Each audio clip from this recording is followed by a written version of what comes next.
Hey guys, it's Cameroon and welcome back to another video. Now Season 7 Rise of Darkness for Overwatch 2 has finally launched and we have a lot to talk about. There's a Halloween Terror event alongside the new co-op game mode Trials of Sanctuary, a new battle pass, credit shop updates, and more. And for today, I will be covering it all, so let's get right into it. I'll start with the Halloween Terror 2023 event that is currently live with the launch of Season 7. If you log in during the first week of the event, you will receive 3,000 Overwatch credits that you can use in the event shop. The event runs from October 10th to November 2nd. Both Junkenstein's Revenge and Wrath of the Bride PvE modes have returned, alongside a brand new one called Trials of Sanctuary. This mode is inspired by one of Blizzard's other games, Diablo 4, and it places 4 heroes, 6 that you can choose from, which are Zarya, Reinhardt, Pharah, Sombra, Illari, and Lifeweaver, into the last point of Blizzard World. From there, you face waves of Omnics with mini-bosses spawning from time to time. Those mini-bosses could be Bull Demon Orisa and Shaman Ramatra. Crates and eliminating bosses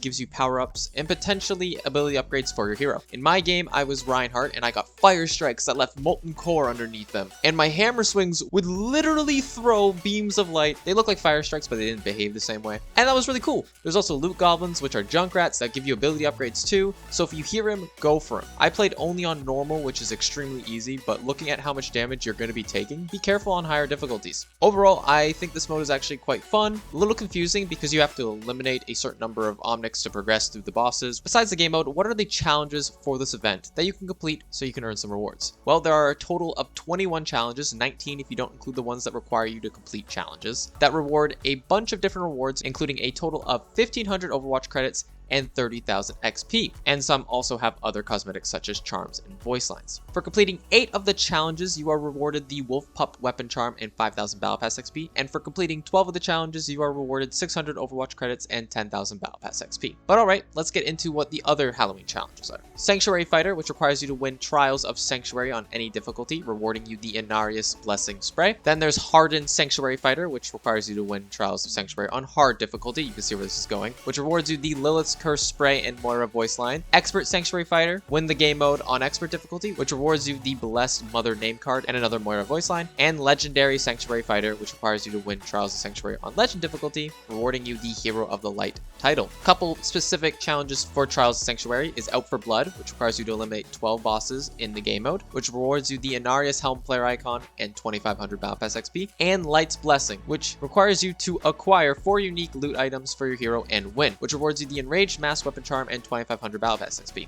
Now, I said it before, if you want to get this challenge done, make sure you go after the loot goblins that spawn. They are junkrats. They will give you unique loot items. Then moving on to some other challenges, we have Wrath of the Bride, which requires you to win Wrath of the Bride on any difficulty, rewarding you a Reinhardt voice line. Then there's Taking the Plunge, which requires you to win Wrath of the Bride on hard difficulty, rewarding you a Kiriko voice line. The Wanderers of Old, which requires you to win Junkenstein's Revenge on any difficulty, rewarding you another Kiriko voice line. And Revenge of the Zomnics, which requires you to win Wrath of the Bride or Junkenstein's Revenge on expert difficulty, rewarding you the Zomnic Graffiti Spray. Then there's Photozom, which requires you to strike a pose with the bride during her introduction in Wrath of the Bride. This rewards you a Sombra voice line. A little tip for this one, because it's a little finicky, pick a high mobility character like Sojourn to reach the spot where Sombra is introduced early, then emote. It may take a couple of tries, but you'll get it. If you haven't played the mode, the room is the final checkpoint on Eichenwald, right above where the throne would be, but in this mode, it's where Reinhardt is, strapped onto a table. And then there's The Endless Night Began, which requires you to complete Wave 12 in Junkenstein Endless, rewarding you an Ashe voice line. This one can be a little tricky, so just be careful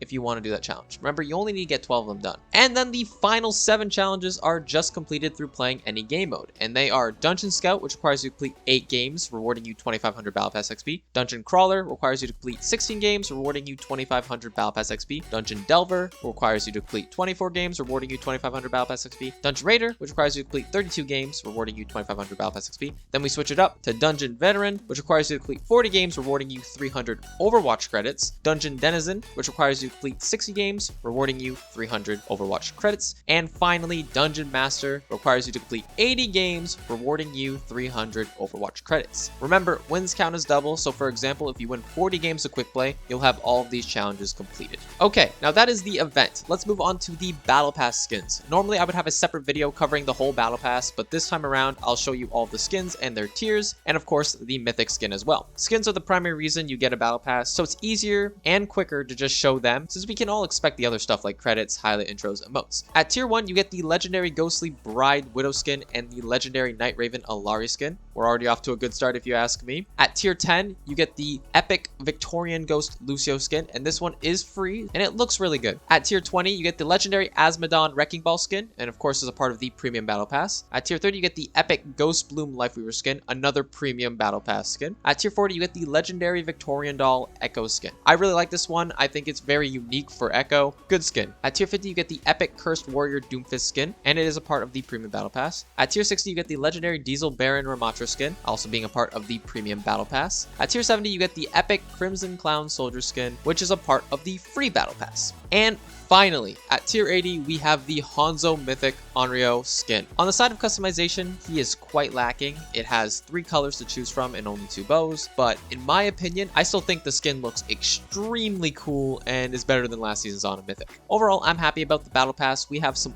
awesome skins that all relate to Halloween. So this time around, I will definitely be getting the pass. There's also the new control map Samoa that is in quick play already. If you want to play the map immediately, you can hop into a dedicated arcade playlist for the map. Samoa is not currently in competitive, but will be added later into the season. Okay, now moving on to the shop. The Ultimate Battle Pass bundle costs $40 USD and comes with the legendary Anarius Farah skin, legendary Lilith Moira skin, and epic Pumpkin Bastion skin. It also includes 2,000 Overwatch coins, the premium battle pass with 20 tier skips, and a highlight intro for Moira and a couple of sprays. So this is the only way you can get the Anarius Farah skin and Lilith Moira skin. There's also the Overwatch World Cup crowdfunding bundles you can get that cost Overwatch coins. The Overwatch World Cup Mega Bundle costs 3,200 Overwatch coins and includes the legendary Water Warrior Sojourn skin, the epic Valerio Lucio skin, and a bunch of other filler items. There's also name cards for all participating countries in this bundle too, so if you want to support your country, you can. I should say that this is the only way to get the Sojourn skin. The Overwatch World Cup Standard crowdfunding bundle costs 1,000 Overwatch coins, and it only includes the Valerio Lucio skin and the Overwatch World Cup 2023 weapon charm. Moving on, we have the Event Shop, previously known as the Anniversary Event Shop. A new set of Halloween related skins have arrived. The skins you can purchase with credits are the legendary Gilded Hunter Sombra skin for 3,000 credits,